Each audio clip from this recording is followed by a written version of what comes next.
과거 우리는 AI가 화가나 작가와 같은 직업을 대체하지 못할 것으로 생각했다. 2022년 미국 콜로라도 주립박람회 미술대회에서 제이슨 M. 앨런은 미드저니 AI 프로그램을 사용한 그림으로 1위를 차지했다. 감정을 기반한 창의적 예술 분야는 인간의 고유한 특성이라고 생각했다. 하지만 지금은 사람과 AI가 그린 그림을 구분하기 힘들 정도다. 창의력이란 무엇인가? 이 땅에 새로운 것은 없다. 새로운 발견만 있을 뿐이다. 새로운 것은 몰랐던 것일 뿐이다. 유사성이 없어 보이는 것들에서 새로운 관계를 발견하는 것이 창의력의 시작이다. 영화나 드라마에 등장하는 새로운 캐릭터도 작가의 경험 속에 존재하는 인물 또는 사건의 재구성이다. 음악은 사람이 이질감을 느끼지만은 코드와 멜로디의 조합이다. 새롭다고 느끼는 것을 낱낱이 뜯어보면 기존에 있던 것의 조합이다.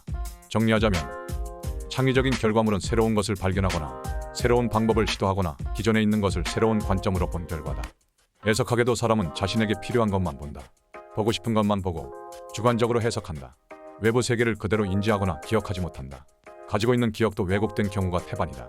반면에 완벽히 객관적일 수는 없지만 AI는 입수된 자료 그 자체를 있는 그대로 본다. 시간이 지나도 그 데이터는 변하지 않는다. AI가 보는 자료와 한 인간이 볼 수 있는 자료의 양은 어마어마한 차이가 있다. 특정 패턴에 대한 경우의 수도 더 많이 고려한다. 체계적이고 꼼꼼하고 누락이 없다. 사람과 AI 중에서 누가 더 새로운 것을 자주 볼 수 있을까? 누가 더 많은 조합을 생각할 수 있을까? 누가 더 새로운 것을 만들어낼 수 있을까? 인간이 AI로부터 빼앗기는 것은 무엇인가? 단순하고 반복적인 업무를 하는 일자리를 대체하는 것일까? 교사, 프로그래머, 화가, 작곡가 등 우리가 생각하는 대부분 직업을 대체할 것으로 보인다. 하지만 직업이 사라지는 경험은 문명 발전 과정에서 늘 마주한 문제이고 항상 답을 찾아왔다. 헌데 이번에는 성격이 달라 보인다. AI가 인간에게 제공하는 것은 답이다. 인간이 빼앗기는 것은 질문으로 시작해서 해답을 얻는 과정이다.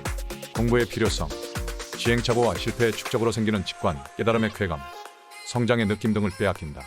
지금까지 세대는 삶을 영위하기 위해 공부는 필수였다. 문제 해결을 위해 고민하는 것은 당연한 일이었다. 고심을 이어가며 맞이하는 깨달음의 순간은 중독성 약물과 맞먹는 쾌감을 가져온다. 이 보상을 경험한 사람은 더 창조적인 행위에 매달리게 된다. 이런 즐거움은 노력에 의한 성취 또는 깨달음으로만 얻을 수 있다. 중독으로 얻는 쾌감은 다르다. 우리는 스마트폰, 술, 게임, 마약을 할 때 거의 또는 전혀 노력하지 않고 보상을 얻는다. 중독 상태를 계속 유지하면 인간의 뇌를 망가뜨린다. 노력, 고민, 생각, 현명한 판단을 하지 않는 인간으로 변하게 한다. 결국 AI와 중독이 인간에서 빼앗는 것은 동일하다. 중독은 나쁘다는 인식이 있다.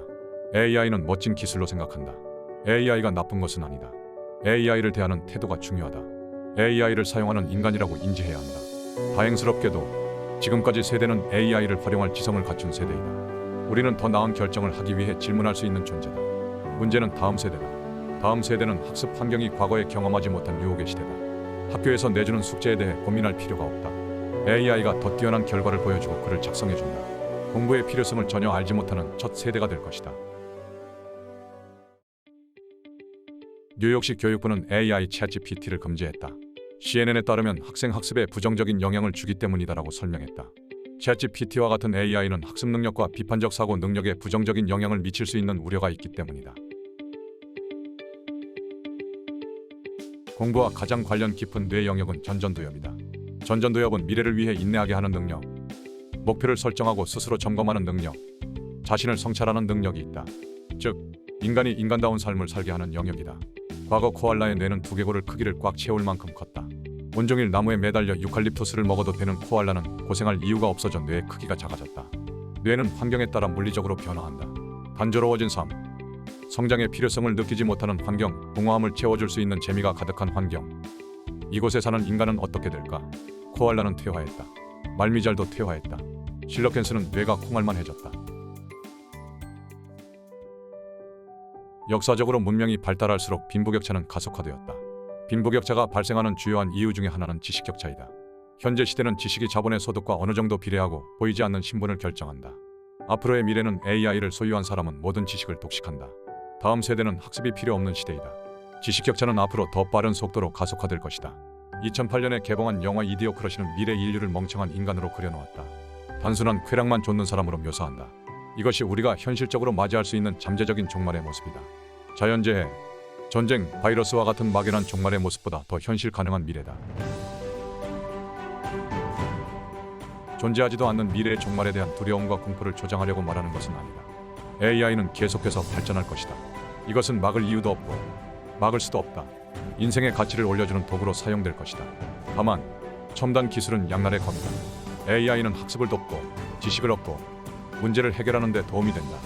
하지만 악용될 경우 인간의 인권과 안전에 치명적인 위협을 가할 수 있다. 이런 위협을 막는 유일한 방법은 법규와 규제이다. 그 주체는 국가가 되어야 한다. 한 국가에 종속되는 법규도 중요하지만 국가 간의 협약이 더 중요하다. 관련 전문가들이 모여 악용을 막을 수 있는 제도를 미리 마련해야 한다. 각 개인으로서 할 수 있는 일은 인간답게 산다는 것에 대해 진지하게 고민해보는 것. 둘째는 내가 속한 사회가 인간다운 세상을 만들어가는지 예의주시하는 것. 이 두 가지뿐이다. 그래서 인간답게 산다는 것은 무엇인가?